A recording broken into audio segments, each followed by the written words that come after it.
Kill Complacency, a podcast that inspires growth and intentionality and helps you overcome your greatest obstacles. Talk to me about what's one belief or habit or mindset that you've had to kill in yourself in order to grow and be the leader you are today. I would say, actually, I think one of the biggest things that helped me grow, and it came from my wife really, was that I worked too much. I was completely zoned in. I wouldn't take any time to do really anything.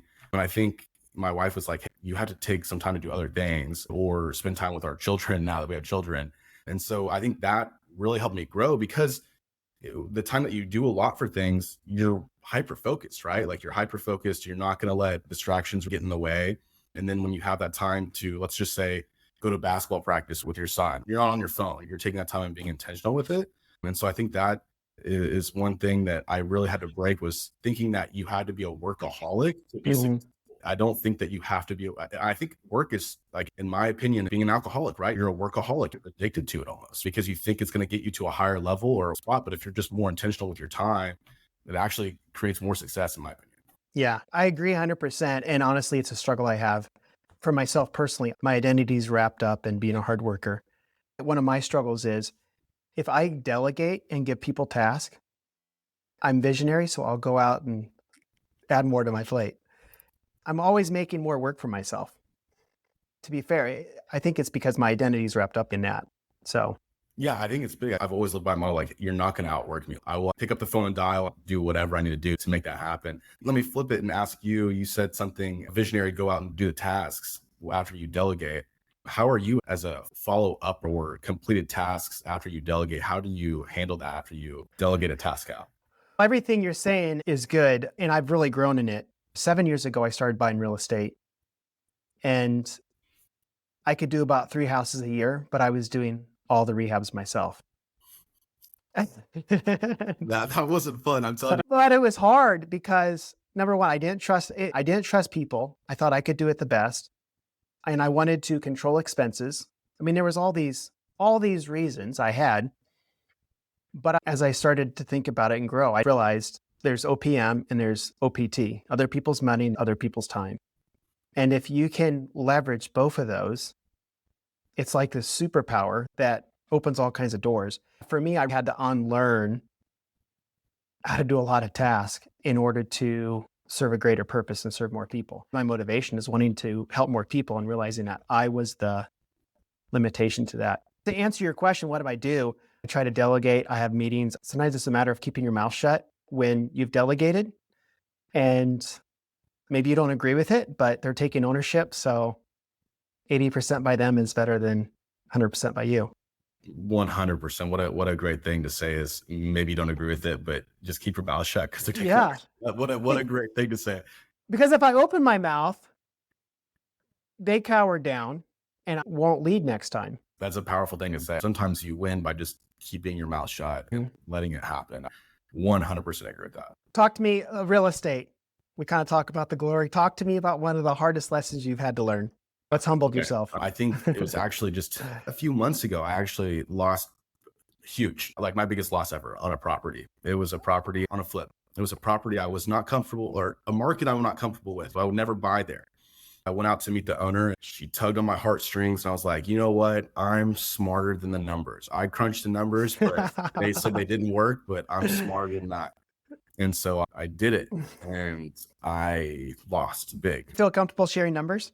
Oh yeah, 100%. I lost around $25,000 on it because I didn't understand the market. It was in El Reno. We rent in El Reno. We manage a bunch of properties in El Reno. I don't want to personally own properties in El Reno, so I was like, I'm going to flip it. We redid the house. Everything budget-wise was fine there. But then when you get to the nitty-gritty of selling it, it just wasn't a good property. And the numbers didn't make sense. And what I did on the rehab made sense. It wasn't like anything crazy. I didn't spend a bunch of money on the rehab. Maybe spent around $18,000, $19,000 on it. But then the purchase price and the sales price, I just cut my losses. Like, I don't want to ever see this property again in my life, and just go ahead and sell it off. And you just sold it and took a loss. Yeah, just sold it and took a loss and moved on. It's fine. Take a loss on that one. At least it's fresh. I learned a hard lesson. That's probably the first investment property I've ever bought off of emotion, because I was like, I can probably help this lady out. And for whatever reason, I really liked her. She told me her story and I was like, yeah, I can help you get to where you need to be at. Didn't know it was going to cost me that much money, but I didn't think it was going to make me rich either. I thought I was going to maybe make just a few $1,000s off it. I was like, hey, I can help her in the meantime. So I didn't know it was going to lose me that money, but hey, we made the decision off of emotion and not looking at the numbers. I looked at the numbers, of course, but normally I wouldn't have bought the house. The logical decision was not to buy. Yeah. And then I'll tell you another thing that I lost money on. This was not real estate, like physical real estate, but we decided to open up some marketing on direct to seller and direct to distressed properties. That's a big thing right now. So we were doing it on TikTok and Meta. We decided to put some money into that. And we hired a marketing agency. Did not work out at all. Like our cost per deal was insane. I was like, okay, we shouldn't have put money into this. We should have put money where the money worked at. So get leads just by putting money in different things. I think that was a lesson I learned from Alex Monzi, just watching one of his podcasts. Hey, look, sometimes it's just worth it to put money where the money's already working. There's no reason to take the opportunity cost and dump money into something else. And so we lost about, I don't know, we probably put about $18,000 into that marketing campaign and like really gave it.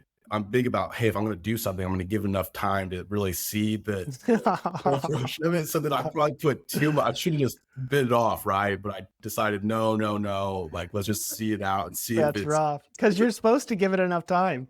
Exactly right. Yeah. And so just gave enough time and it didn't work out.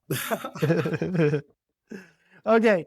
Talk to me about how do you push through that? How do you recover from $25,000 loss and an $18,000 loss? How are you still smiling about it? Well, I think it's a loss. You got to learn from it, right? So I chalk it up to a lesson learned. Hey, we tried this and it didn't work out. I'm not going to do something that I'm going to put my livelihood or my kids' lives and my wife's in jeopardy, right? I can afford to make some mistakes, right? Mm-hmm. Do I want to make those mistakes? No, absolutely not. I've learned my lesson. But I learned a valuable lesson. I'm not going to buy an emotion again. I won't do that ever again. If the numbers don't add up, then don't pull the trigger. And then on the marketing side, I think I will make that mistake again because I like to try new things. I will probably do it at a cadence of, okay, here's the opportunity cost. Let's say we have in our budget an extra amount of money to test that out. There's an opportunity cost that we could have put more money into this that we know works, but there's got to be also, I think that's probably the entrepreneurial dilemma is like, okay, but this out here could do it better, right? So let's just see. So if there's any excess, I probably will make that mistake again just to see what would happen at a lower clip. Probably. Well, and I think that, like, to be fair, we have to fail. You know, sometimes you win, sometimes you learn. You have to fail if you're going to be successful. No risk, no risk. You got to try. So you're going to have more fails. You're going to probably lose more money. But it's your mindset right now that's key. Like, shake it off and move on to the next one. Right. Get up. It's not about how many times you fail. It's about how long it takes to get back up and try again. Mm-hmm. Right. So give it a go, but just be a little bit smarter next time. Yeah. Talk to me about that mindset, that resilience, because I'm sure even as a property manager, you've had a story where you put a tenant in a house, thought they were great. They quit paying rent. I can tell you a story that just happened 2 months ago. They move out 6 months later. Everything's trashed. It wasn't even 6 months later. It was 1 month later. So we just had a property that we placed a tenant in. Thank God I own the property. So it wasn't like, okay, I'm messing up a client, right? Put a tenant in the property. Tenant passes away. But the tenant has 2 dogs, no family, just dogs. And I have sympathy for that. I have empathy for that. It was maybe someone I shouldn't have placed in there. I met them face to face. I knew they probably weren't of the best health, but I didn't know they were going to be passing away. They met all of our other qualifications. And I was like, let's put them in there and see what happens. That property was basically brand new when they moved in. Dogs went absolutely insane. He had the most stuff I've ever seen in a house within 1 month. I've never seen someone move in and have just garbage everywhere. He didn't pass away in the home. He went to the hospital and passed away. That's how I figured out what happened because I started making phone calls. Okay. Well, at least that happened because I was going to. Yeah, at least that happened. God forbid. I did not want to walk into that. And so, yeah, it was literally, he paid his first month's rent, paid his security deposit, and then never paid again. So I had to go through that eviction. You still have to evict even when someone passes away, unfortunately, at the home. And so when we got in there, it was a tough one. Dogs were in there the whole time. That was the problem. The dogs trashed it. Everything. It was crazy. I just spent X amount of dollars on this property, get it completely rent ready from the total remodel. I think we spent maybe around $35,000 on it. And then this happens, and then they're like, okay, we didn't have this in the budget. Now we got to spend another $7,000 to get it made ready, because we got to replace flooring. We're having to trash it out. We're having to get the walls because there's just baseboards, insane, everything. literally everything in there. And so you're like, okay, I didn't have this in the budget. Then I kid you not, the next day after we do all of this stuff, the hot water tank goes out in there, and it's a 3-year-old hot water tank. And I'm like, no way did this happen. We replaced the hot water tank. It's just one thing after another. And I mean, that's just how it is in real estate. Like you think you're going to win, and then it's like, hey, we're probably going to not win, but really close to break even on this property. And then, hopefully we can get a tenant in there that's good when we have a vacancy on November 20th with the holidays coming up. So, Walter, you mentioned a water heater. I had a house flipped on the market. Earlier you said if the water heater works, why replace it? And I didn't replace this water heater, and the house is vacant. And it eroded out the bottom. I didn't have a pan, like in the living room kitchen area. Trashed because the neighbors called the realtor. Like there was water coming out from the front door. thank God for good neighbors. Neighbors are great. When we have a vacant property and if something happens, typically it's the neighbor calling us and saying, hey, this is going on right now. And I'm like, thank God you called me. Let me go over there. We check on our vacant properties once a week. So that way we're making sure that, hey, this is all good. But yeah, if it's like, they're like, hey, same day this has happened, like, thank God, because we're out there and taking care of it and making sure everything's good to go. Yeah. As a result, I just change out water heaters now. I don't care. Really? Well, maybe not a 4 or 5 year old, but otherwise, when I go into a rehab, I just put it on the budget and swap it out. And we put the pan under it because it's not worth it. It's a big thing. Put the pan under it, make sure it's straight into a good location. Yeah.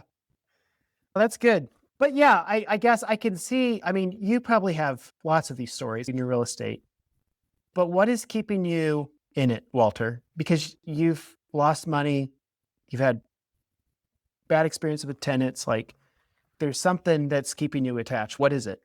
Yeah, well, I think that it's definitely not money, that's for sure. If it was money, there's different ways to invest. I'm a real believer in real estate, right? When you're talking about principal reduction and appreciation, the numbers really don't lie. OPM.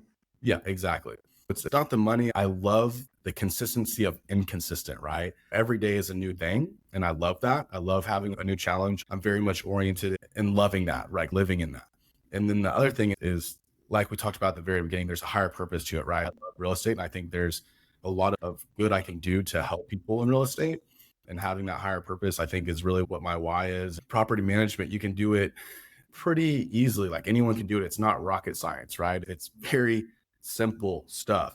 Building this company, it's something that could last for a really long time, and I hope it does. And I hope that my children want to work for the company or have something to do with it as they grow up and help my family do that. I think that's one of the biggest things that I think about.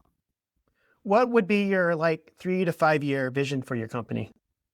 Yeah, so I think that we really don't market right now. We don't do a whole bunch of paying for leads for property management and stuff like that. I think that kind of what we're going to be talking about at our leadership summit this year, we go and do a little conference. And I think what we're going to be really looking at is how we want to grow by door count and owner count. This is a really big thing, and making sure that the owner count and the churn rate, which is, dropping off doors, isn't unbalanced, right? We want to make sure that we have the right amount of owners versus how many doors we manage.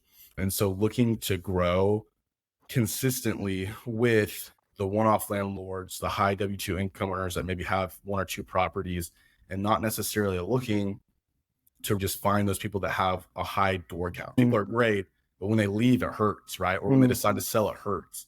And so I think as we grow the next 3 to 5 years, we really want to start marketing towards those mom and pops or towards people that are out-of-state owners, because Oklahoma is honestly one of the best places to invest in because the price of entry is pretty low. And so when people from California or Utah or New York or wherever it may be, because we believe it or not, we service a lot of New York Fire Department clients. We have a New York Fire Department. I guess they're really high W-2 income earners, and there's a lot of them that have money to want to invest. And so they maybe own 1 or 2. We want to make sure that owner to door count ratio is a little bit lower. And then how can we serve them well? And then how can we build that door count out by marketing? So I think what we're really wanting to look at over the next year and 3 years is how can we do that? And then I think, where can we grow? Do we grow vertically or do we grow horizontally? I want to grow vertically to where, okay, maybe let's look at acquiring a HVAC company. Okay, let's maybe look at acquiring a plumbing company. Let's maybe look at that, and how can we better serve our owners if we do that? How can we leverage that? Or do we want to grow horizontally to where I'm looking at, okay, what does Tulsa look like for us? What does Wichita look like for us? What does Lawton? I don't want to go to Lawton, but I'm just going to say Lawton, right? What does that look like for us and how we want to grow? How does Northwest Arkansas look like? Is there an acquisition that we can purchase a current property management company there and grow that? I would say right now, I'd probably look more towards the vertical angle rather than the horizontal, but I'd like to see how that can go. You guys have how many doors under management? We have just under 275 right now. Okay. And vertically, so you would be looking at buy a small business. Yeah. That's cool. I got 4 more questions for you. What is something you're doing right now, Walter, that your future self will thank you for? Yeah, I think that raising my kids in church, right? I think that's one of the biggest things that I'm going to be thankful for. That's later good. on. We're really consistent with going to church. My wife and I had a goal 2 years ago to go to church every single Sunday unless something catastrophic happened, right? And so we hit that goal, and, you know, raising kids and having them in faith, I think that's the biggest thing that's going to be, okay, this is my biggest thing in the future, that I have kids that hopefully walk in faith. Yeah, that's cool. That's good. If you could go back and give your 20-year-old self advice, what would you tell him? I'd say take it easy, dude. I would say take it easy and everything's going to be okay. I think that sometimes I was so hyper focused on, hey, I need to be successful to be myself. Like, I need to have some sort of validation on the exterior so that way people can see that I'm successful. I don't think that I'm successful yet. I think that I'm still working towards success, but a lot of that has died down to where I don't need to be successful in other people's eyes. I just need to be successful in my own eyes. And what is success to me? Is it having a time where I'm able to spend it with my family and have a business and continue to grow that business? Or is it, working 24/7 or whatever it may be, or posting on social media that, oh, my life is great and everything like that? What is success, and how do I define it? What's a favorite book or quote that has inspired you along the way? Yeah, it's about being persistent, right? It's getting up off the mat. It's a quote from Calvin Coolidge: education will not, the world is full of educated derelicts. And kind of just paraphrasing that to persistence and consistency pays off. That's what's going to guarantee success, is determination and persistence. Do you ever listen to books or read books?